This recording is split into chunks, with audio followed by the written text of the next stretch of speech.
ഗസയിലേക്ക് സഹായവുമായി പുറപ്പെട്ട freedom flotilla കപ്പൽ തടഞ്ഞ ഇസ്രായേൽ കമാൻഡോകൾ. അന്താരാഷ്ട്ര കപ്പൽ പാതയിലാണ് കപ്പൽ തടഞ്ഞത്. ഗ്രറ്റ തുൻബർഗ് അടക്കം 12 ആക്ടിവിസ്റ്റുകൾ ഇസ്രായേൽ തട്ടിക്കൊണ്ടുപോയി. കപ്പൽ അഷ്ദോദ് തീരത്തേക്ക് കൊണ്ടുപോകുമെന്ന് ഇസ്രായേൽ അറിയിച്ചു. മുഹമ്മദ് സ്വാലിഹ് വിവരങ്ങൾ വായിച്ചിരുന്നു. സ്വാലിഹ്, എപ്പോഴായിരുന്നു ഇത് തടഞ്ഞത്? എങ്ങനെയാണ് ഇത് പുറം ലോകം അറിഞ്ഞത്? അജിംസ്, ഇന്ന് രാവിലെയാണ് ഈ കപ്പൽ തടഞ്ഞത്. തടയുമെന്ന് ഇസ്രായേൽ സേന നേരത്തെ അറിയിച്ചിരുന്നു. ഗസയ്ക്കകത്ത് ഒഴിഞ്ഞ വയറുകൾക്ക് നേരെ വിശന്നു വലഞ്ഞ് ഭക്ഷണത്തിനായി വരി നിൽക്കുന്ന ഒഴിഞ്ഞ വയറുകൾക്ക് നേരെ വെടിയുതിർക്കുകയാണ് ഇസ്രായേൽ സേന. ഏകദേശം സമാനമായ സമീപനമാണ് അന്താരാഷ്ട്ര ആക്ടിവിസ്റ്റുകളോടും ഇസ്രായേൽ സേന സ്വീകരിക്കുന്നത്.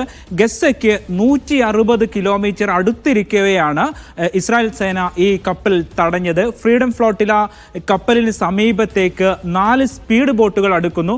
അതിൽ തന്നെ 2 സ്പീഡ് ബോട്ടുകൾ തൊട്ടടുത്തേക്ക് വരുന്നു. തുടർന്ന് ഏതാനും ഡ്രോണുകളിൽ ചില രാസവസ്തുക്കൾ, വെളുത്ത പൊടി എന്നതാണ് ഈ ആക്ടിവിസ്റ്റുകൾ പറയുന്നത്, രാസവസ്തുക്കൾ ഈ കപ്പലിലേക്ക് സ്പ്രേ ചെയ്യുന്നു, നിക്ഷേപിക്കുന്നു. തുടർന്ന് ഈ കപ്പലിലുണ്ടായിരുന്ന ആക്ടിവിസ്റ്റുകൾക്ക് വലിയ തോതിൽ കാണാത്ത കാഴ്ച മറയുന്ന സ്ഥിതി ഉണ്ടാകുന്നു. തുടർന്ന് പലർക്കും തുമ്മലും അടക്കം ശാരീരികമായ അസ്വസ്ഥതകൾ നേരിടുന്നു. തൊട്ടുടനെ ഇസ്രായേലി കമാൻഡോകൾ ഈ കപ്പലിലേക്ക് ഇരച്ചു കയറുന്നു. തുടർന്ന് ഈ തോക്കിൻ മുനയിൽ ഈ ആക്ടിവിസ്റ്റുകളെ തോക്കിൻ മുനയിൽ നിർത്തി കൈ തലയ്ക്ക് മുകളിൽ പിടിപ്പിക്കുന്നു. തുടർന്നാണ് ഇസ്രായേൽ സേന ഈ കപ്പൽ തട്ടിക്കൊണ്ടുപോകുന്നത്.